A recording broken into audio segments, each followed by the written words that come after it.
Ho, I'm Elliot.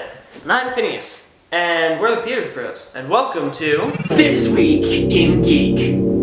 Lucasfilm President Kathleen Kennedy recently was interviewed on the Star Wars show, and she said a couple of things about the future of the Star Wars franchise, which is very exciting. Kennedy stated that discussions are happening now about the next 10 years of Star Wars films. That they've already started planning the next 10 years of Star Wars films. But something very important that some people have not been picking up on, it seems, was the usage of the word story, because she said the next 10 years of Star Wars stories. Like Rogue One, a Star Wars story, which was a huge success. Solo. The Han Solo film, which now has a title, Solo, a Star Wars story. And the untitled Obi-Wan movie that's still up in the air. Maybe Boba Fett film and Yoda film. Yeah. The crazy thing about this, and the only reason why I would not be 100% on board with this, is that at this point it's very unlikely that I will see the end of Star Wars in my lifetime. You know? Yeah, I want to be able to see the ending, and I but do want the idea that it's going to keep on going is pretty cool for future generations.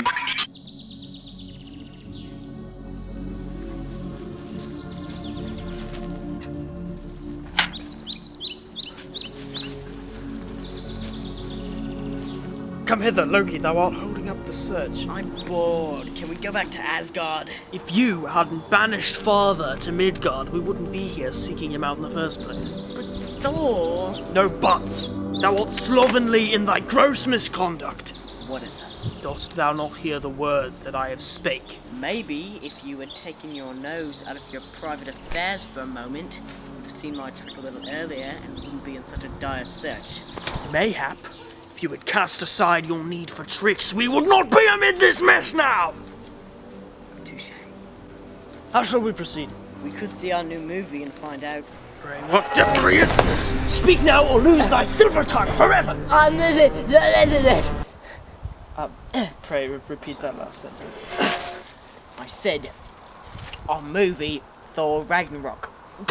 Ragnarok. The coming of the end times. It's not doing Asgard for a millennia. Well, it's already out here in Midgard. Premiered in American theaters today. Just not a bad idea. Here, hold Mjolnir for a moment, and I'll secure another post into this bar. I thank you. For what? All right, to the cinema.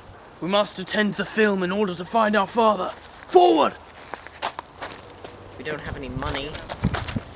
So far, Warner Brothers and the DCEU have not had a single strike when it comes to soundtracks for their films.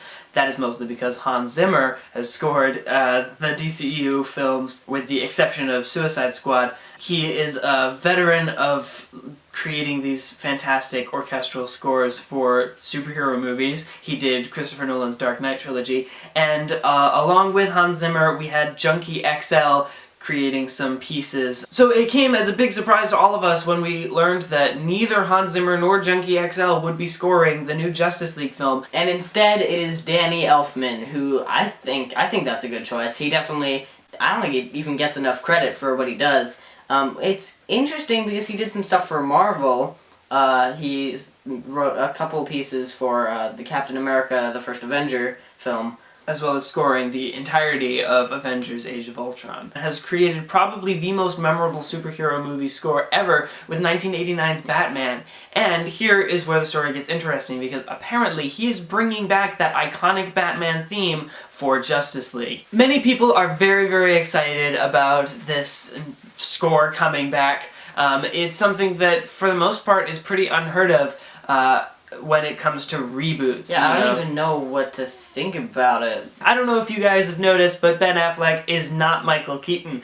And Ben Affleck's Batman is a much different Batman than Michael Keaton's Batman. So I'm not sure if this theme will work for both characters.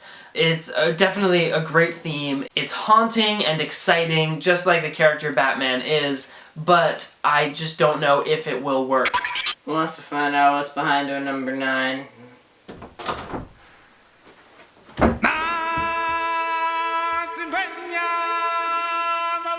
Chihuahua. Yeah.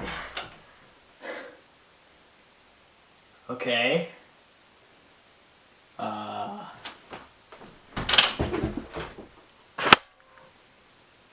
Beyonce is in The Lion King. Out of nowhere, the other day, Disney unveiled the full cast for their live-action remake of The Lion King. Nobody was expecting them to do this. I don't know why they chose to just suddenly unveil everyone, but apparently Beyonce is playing Nala in this film. The big surprise for me was that Nala only has one, scene where she sings a song, and that's Can You Feel the Love Tonight?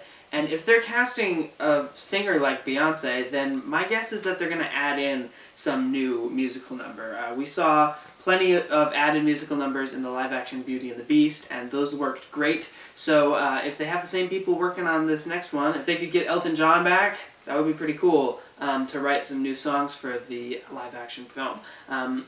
But overall, I was just very confused and surprised. So.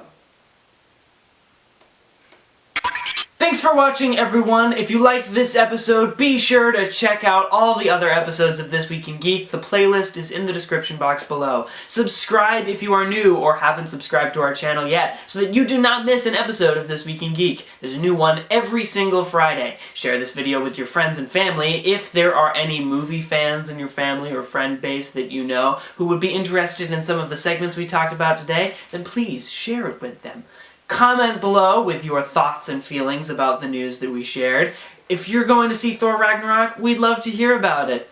And don't forget to tell your enemies that we are awesome. He's worthy!